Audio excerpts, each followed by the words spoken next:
Budget అధ్యక్ష. Thank you. జై తెలంగాణ. తీర్మాన్ మల్లన్న గారు, మంత్రి గారు.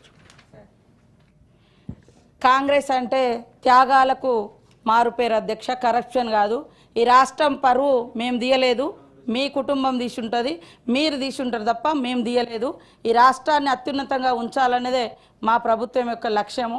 ఇవాళ కాళేశ్వరం అంబిషన్ కరప్షన్ కావచ్చు, తరతరాలుగా వాళ్ళ కుటుంబాలకు పదవులు కావచ్చు, వాళ్ళ అధికారంలో ఉండాలనే ఉద్దేశం తప్ప మాకు అలాంటిది లేదు.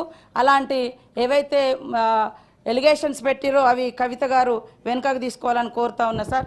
మహిళల గురించి గొప్పగా చెప్తా ఉన్నారు. మొదటి 5 సంవత్సరాలలో కనీసం మహిళలకు మంత్రివర్గంలో పదవులే ఇవ్వలేదు. అభయాస్తం కష్టపడి మహిళలు 500 జమ చేసుకున్న 1800 కోట్లు కూడా మీ ప్రభుత్వం వచ్చినాక అవి మొత్తం వాడుకొని వాళ్ళను ఎగ్గొట్టినటువంటి పరిస్థితి. పావుల వడ్డీ కూడా మీరు ఇవ్వలేదు, ఎగ్గొట్టిపోయారు. ఈరోజు మేము చేస్తూ ఉంటే ఏం చేయడం లేదు, ఏం చేయలేదని మాట్లాడుతున్నారు. అదేవిధంగా ఇరిగేషన్కు తగ్గించారు అంటున్నారు. నీళ్లు మొత్తం మీరున్నప్పుడే కాలువలై పారుతున్నాయని అన్నారు. ఇంకా ఇరిగేషన్ ఎక్కడ మొత్తం మీరు కట్టినాం, మేము కాలువలలో నీళ్ళు ఇచ్చినాం, ఇప్పుడు కన్నీళ్లు గారుస్తున్నారు అనడం ఎంతవరకు తప్పు, ఎంతవరకు కరెక్టు? మీరు అన్నారు కదా మొత్తం కాలువలలో నీళ్లు మీరు దవ్వుతాయి, కాలువలు దవ్వుతాయి, మేమేమన్నా మూసేసినామా సార్? కాలువలు ఏమన్నా మూసేసినామా? అట్లనే కరప్షన్ అంటున్నారు. కరప్షన్ మీ డిఎన్ఏలో ఉంది, మీ పార్టీలో ఉంది. మీరు ఇష్టానుసారంగా ఎస్టిమేషన్స్ పెంచి మీరు దోసుకొని తిన్నారు, మేము కాదు. అదేవిధంగా నోటిఫికేషన్ల గురించి మీరు ఇచ్చిన నోటిఫికేషన్లు ఎవరు అడ్డుకున్నారు సార్ ఉద్యోగాలు ఇవ్వకుండా? మరి ఇప్పుడు ఎట్లా అవుతున్నాయి?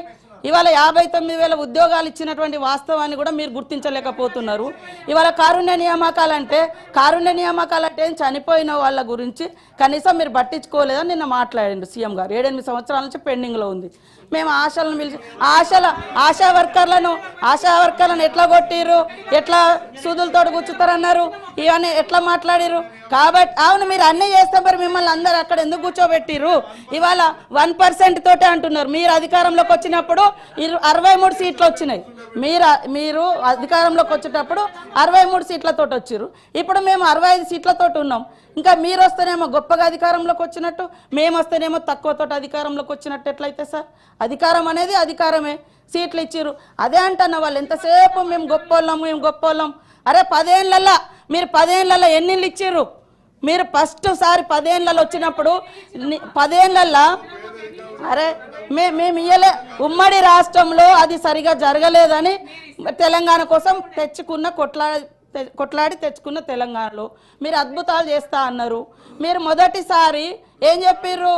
ఇల్లు సింగిల్ బెడ్రూమ్లు, చిన్న ఇల్లు ఎక్కడ పడుకుంటారు అది అని చెప్పిర్రు. మీరు వచ్చిన తర్వాత ఇల్లే ఇయ్యలే.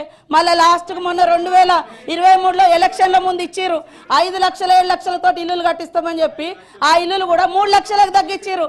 3 లక్షల ఇల్లులు కూడా 3 అంతస్తులోకి ఇస్తే అందుకనే మిమ్మల్ని ఇళ్లలో పంపించారు. కాబట్టి ఈ రకమైన మేము వచ్చి 1.5 ఇయర్ కూడా అయితలేదు. పదే ఏమైంది? మేము ఫ్రీ బస్ ఇస్తే మీరు ఓర్వలేరు అవుతుంది, మేము ఇల్లు ఇస్తే ఓర్వలేరు అవుతుంది, మేము ఉద్యోగాలు ఇస్తే ఓర్వలేరు అవుతుంది. పదే ఈ రకమైనటువంటిది. ఇవాళ మరి మీరు ఒక పథకం పెట్టిరు, అన్ని మీరు ఇచ్చిన పథకాలను మేము ఇవాళ రాజీవ్ యువ వికాసం పెడితే ఎందుకు అంత మీకు అక్కసు? ఇవాళ బడ్జెట్ లో అదే ఇంటికో ఉద్యోగం అని చెప్పారు. అదే విధంగా 100 కోట్లు బడ్జెట్ లో పోయిన బడ్జెట్ లో 2019 బడ్జెట్ లో ఏది నిరుద్యోగ భృతి ఇస్తామని కూడా బడ్జెట్ లో 100 కోట్లు కేటాయించి కూడా వాళ్ళు ఇవ్వలేదు. ఇట్లాంటి ఎన్నో ఉన్నాయి. కాబట్టి కరప్షన్ లేదా రాష్ట్రం పరువు మేము తీయలే, వాళ్ళ పార్టీ వాళ్ళు తీసిరు. అందుకనే ప్రజలు అర్థం చేసుకున్నారు, ఆ రకంగా చేసారు. కాబట్టి ఇలాంటి తప్పుడు ప్రచారం, తప్పుడు మాటలతోటి సంకల్ గుద్దుకోవడం మంచిది కాదని చెప్తున్నా. ఉన్న వాస్తవాలు మాట్లాడి అప్పులు కూడా FRBM ప్రకారం 4.5 లక్షలు పైగా తెచ్చిర్రు. మిగతా కార్పొరేషన్ లోన్స్ ఉన్నాయని మేము స్పష్టంగా చెప్తున్నాం. కార్పొరేషన్ లోన్స్ కూడా తెచ్చిర్రు, అవన్నీ కూడా బయట పెడతాం. అప్పుడు మీరు ఒప్పుకోండి. మరి మీ హయాంలో 7 లక్షల కోట్ల అప్పు అయిందా కాలేదో మేము చూపిస్తాం. సీఎం గారు బరాబర్ చెప్పిండు అప్పులకు అప్పులు వడ్డీలు కడుతున్నామని. అయినా కూడా అదే రకంగా మాట్లాడు. ఈ రాష్ట్రం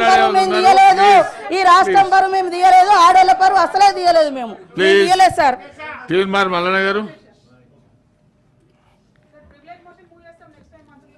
ధన్యవాదాలు అధ్యక్ష.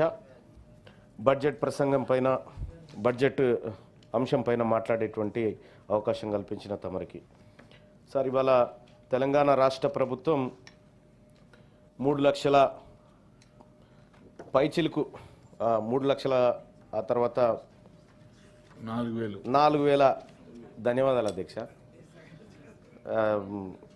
ఎందుకంటే మేమేమున్నా సరి చేసేది మీరే